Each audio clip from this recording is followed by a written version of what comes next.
The diamond necklace. The girl was one of those pretty and charming young creatures who sometimes are born, as if by a slip of fate, into a family of clerks.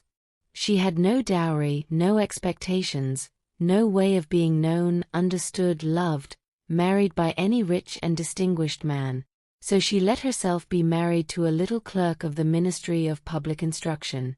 She dressed plainly because she could not dress well, but she was unhappy as if she had really fallen from a higher station, since with women there is neither caste nor rank, for beauty, grace and charm take the place of family and birth. Natural ingenuity, instinct for what is elegant, a supple mind are their sole hierarchy, and often make of women of the people the equals of the very greatest ladies. Mathilde suffered ceaselessly, feeling herself born to enjoy all delicacies and all luxuries. She was distressed at the poverty of her dwelling, at the bareness of the walls, at the shabby chairs, the ugliness of the curtains. All those things, of which another woman of her rank would never even have been conscious, tortured her and made her angry. The sight of the little Breton peasant who did her humble housework aroused in her despairing regrets and bewildering dreams. She thought of silent antechambers hung with oriental tapestry, illumined by tall bronze candelabra, and of two great footmen in knee breeches who sleep in the big armchairs, made drowsy by the oppressive heat of the stove. She thought of long reception halls hung with ancient silk, of the dainty cabinets containing priceless curiosities, and of the little coquettish perfumed reception rooms made for chatting at 5 o'clock with intimate friends, with men famous and sought after, whom all women envy and whose attention they all desire. When she sat down to dinner, before the round table covered with a tablecloth in use 3 days, opposite her husband, who uncovered the soup tureen and declared with a delighted air, "Ah, the good soup! I don't know anything better than that," she thought of dainty dinners, of shining silverware, of tapestry that peopled the walls with ancient personages and with strange birds flying in the midst of a fairy forest, and she thought of delicious dishes served on marvelous plates and of the whispered gallantries to which you listen with a sphinx-like smile while you are eating the pink meat of a trout or the wings of a quail. She had no gowns, no jewels, nothing. And she loved nothing but that. She felt made for that. She would have liked so much to please, to be envied, to be charming, to be sought after. She had a friend, a former schoolmate at the convent, who was rich, and whom she did not like to go to see any more because she felt so sad when she came home. But one evening her husband reached home with a triumphant air and holding a large envelope in his hand. "There," said he, "there is something for you." She tore the paper quickly and drew out a printed card which bore these words: "The Minister of Public Instruction and Madame Georges Ramponneau request the honor of M. and Madame Loisel's company at the Palace of the Ministry on Monday evening, January 18th. Instead of being delighted, as her husband had hoped, she threw the invitation on the table crossly, muttering, "What do you wish me to do with that?" "Why, my dear, I thought you would be glad. You never go out, and this is such a fine opportunity. I had great trouble to get it. Everyone wants to go, it is very select, and they are not giving many invitations to clerks. The whole official world will be there."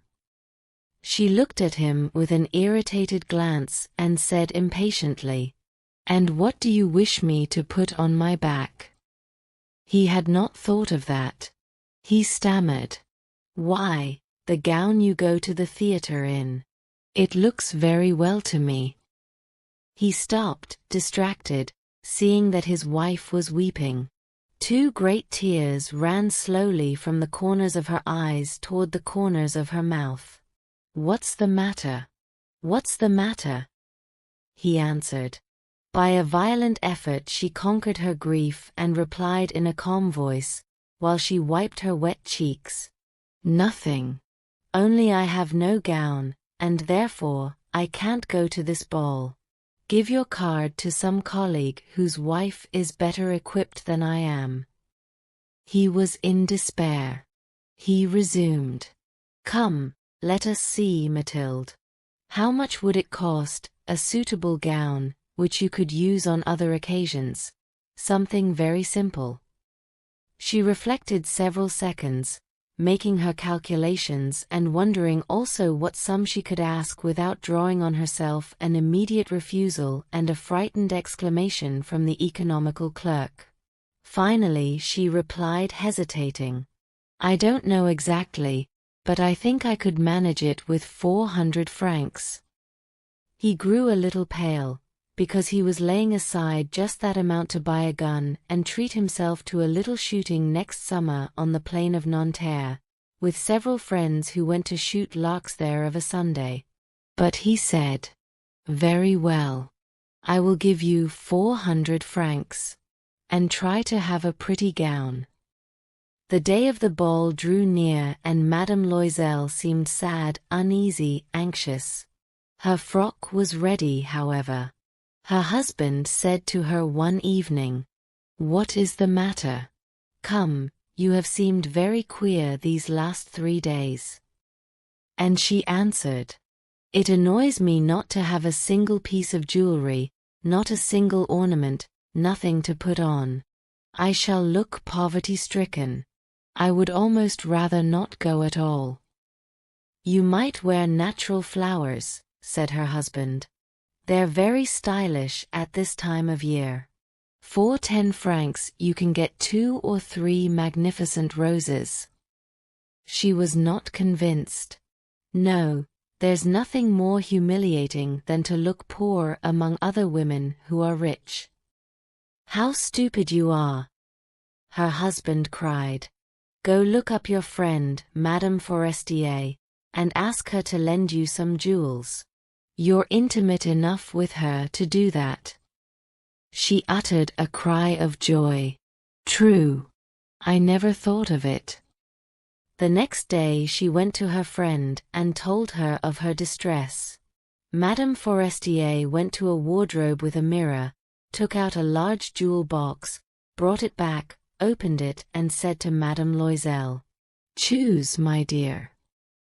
She saw first some bracelets, then a pearl necklace, then a Venetian gold cross set with precious stones, of admirable workmanship. She tried on the ornaments before the mirror, hesitated and could not make up her mind to part with them, to give them back. She kept asking, "Haven't you any more?"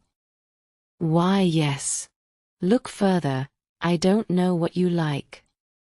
Suddenly she discovered, in a black satin box, a superb diamond necklace, and her heart throbbed with an immoderate desire. Her hands trembled as she took it. She fastened it round her throat, outside her high-necked waist, and was lost in ecstasy at her reflection in the mirror. Then she asked, hesitating, filled with anxious doubt, "Will you lend me this, only this?" "Why, yes, certainly." She threw her arms round her friend's neck, kissed her passionately, then fled with her treasure. The night of the ball arrived. Madame Loisel was a great success. She was prettier than any other woman present, elegant, graceful, smiling and wild with joy. All the men looked at her, asked her name, sought to be introduced. All the attachés of the cabinet wished to waltz with her. She was remarked by the minister himself. She danced with rapture, with passion, intoxicated by pleasure, forgetting all in the triumph of her beauty, in the glory of her success, in a sort of cloud of happiness comprised of all this homage, admiration, these awakened desires and of that sense of triumph which is so sweet to woman's heart. She left the ball about 4 o'clock in the morning. Her husband had been sleeping since midnight in a little deserted anteroom with 3 other gentlemen whose wives were enjoying the ball. He threw over her shoulders the wraps he had brought, the modest wraps of common life, the poverty of which contrasted with the elegance of the ball dress. She felt this and wished to escape so as not to be remarked by the other women, who were enveloping themselves in costly furs. Loisel held her back, saying, "Wait a bit. You will catch cold outside. I will call a cab." But she did not listen to him and rapidly descended the stairs. When they reached the street, they could not find a carriage and began to look for one, shouting after the cabmen passing at a distance. They went toward the Seine in despair, shivering with cold. At last they found on the quay one of those ancient night-cabs which, as though they were ashamed to show their shabbiness during the day, are never seen round Paris until after dark. It took them to their dwelling in the Rue de Martyrs, and sadly they mounted the stairs to their flat. All was ended for her. As to him, he reflected that he must be at the ministry at 10 o'clock that morning. She removed her wraps before the glass so as to see herself once more in all her glory. But suddenly she uttered a cry. She no longer had the necklace around her neck. "What is the matter with you?" demanded her husband, already half undressed. She turned distractedly toward him.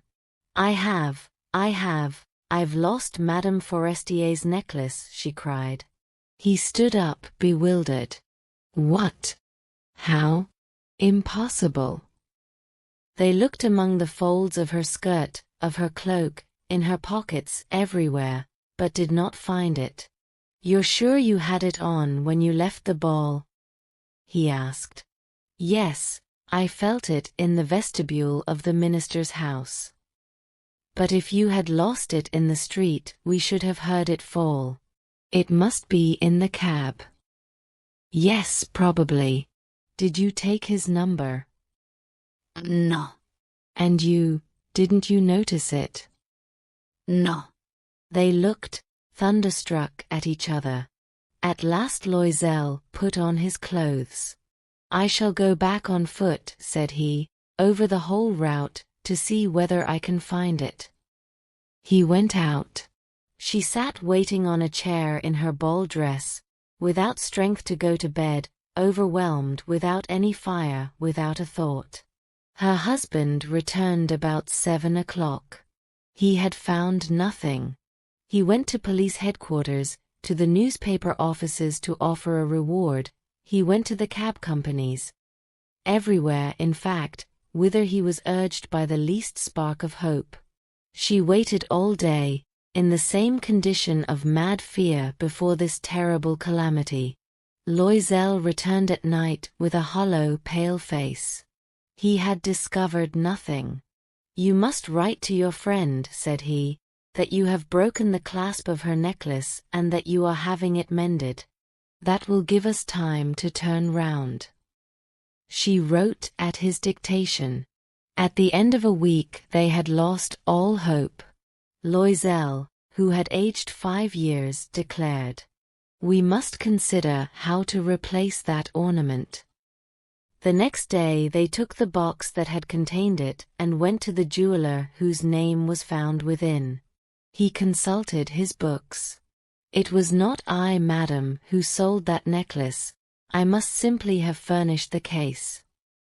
Then they went from jeweler to jeweler, searching for a necklace like the other, trying to recall it, both sick with chagrin and grief.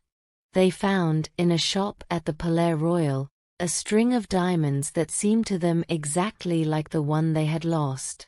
It was worth 40,000 francs. They could have it for 36. So they begged the jeweler not to sell it for 3 days yet. And they made a bargain that he should buy it back for 34,000 francs, in case they should find the lost necklace before the end of February. Loisel possessed 18,000 francs, which his father had left him. He would borrow the rest. He did borrow, asking 1,000 francs of one, 500 of another, 5 louis here, 3 louis there. He gave notes, took up ruinous obligations, dealt with usurers and all the race of lenders. He compromised all the rest of his life, risked signing a note without even knowing whether he could meet it, and frightened by the trouble yet to come, by the black misery that was about to fall upon him, by the prospect of all the physical privations and moral tortures that he was to suffer, he went to get the new necklace, laying upon the jeweller's counter 36,000 francs. When Madame Loisel took back the necklace, Madame Forestier said to her with a chilly manner, "You should have returned it sooner, I might have needed it." She did not open the case, as her friend had so much feared. If she had detected the substitution, what would she have thought, what would she have said? Would she not have taken Madame Loisel for a thief? Thereafter Madame Loisel knew the horrible existence of the needy. She bore her part, however, with sudden heroism. That dreadful debt must be paid. She would pay it. They dismissed their servant, they changed their lodgings, they rented a garret under the roof. She came to know what heavy housework meant and the odious cares of the kitchen. She washed the dishes, using her dainty fingers and rosy nails on greasy pots and pans. She washed the soiled linen, the shirts and the dishcloths, which she dried upon a line. She carried the slops down to the street every morning and carried up the water, stopping for breath at every landing. And dressed like a woman of the people, she went to the fruiter, the grocer, the butcher, a basket on her arm, bargaining, meeting with impertinence, defending her miserable money so by so. Every month they had to meet some notes, renew others, obtain more time. Her husband worked evenings, making up a tradesman's accounts, and late at night he often copied manuscript for 5 sous a page. This life lasted 10 years. At the end of 10 years they had paid everything, with the rates of usury and the accumulations of the compound interest. Madame Loisel looked old now. She had become the woman of impoverished households, strong and hard and rough. With frosy hair, skirts askew and red hands, she talked loud while washing the floor with great swishes of water. But sometimes, when her husband was at the office, she sat down near the window and she thought of that gay evening of long ago, of that ball where she had been so beautiful and so admired. What would have happened if she had not lost that necklace? Who knows? Who knows? How strange and changeful is life! How small a thing is needed to make or ruin us! But one Sunday, having gone to take a walk in the Champs-Élysées to refresh herself after the labors of the week, she suddenly perceived a woman who was leading a child. It was Madame Forestier, still young, still beautiful, still charming. Madame Loisel felt moved. Should she speak to her? Yes, certainly. And now that she had paid, she would tell her all about it. Why not? She went up. "Good day, Jean." The other, astonished to be familiarly addressed by this plain good wife, did not recognize her at all and stammered, "But, madam, I do not know, you must have mistaken." "No, I am Mathilde Loisel." Her friend uttered a cry. "Oh, my poor Mathilde! How you are changed!" "Yes, I have had a pretty hard life since I last saw you, and great poverty, and that because of you." "Of me. How so?" "Do you remember that diamond necklace you lent me to wear at the ministerial ball?" "Yes." Well, I lost it." "What do you mean? You brought it back?" "I brought you back another exactly like it. And it has taken us 10 years to pay for it. You can understand that it was not easy for us who had nothing. At last it is ended, and I am very glad." Madame Forestier had stopped. "You say that you bought a necklace of diamonds to replace mine?" "Yes." "You never noticed it, then? They were very similar." and she smiled with a joy that was at once proud and ingenuous. Madame Forestier, deeply moved, took her hands. "Oh, my poor Mathilde! Why, my necklace was paste.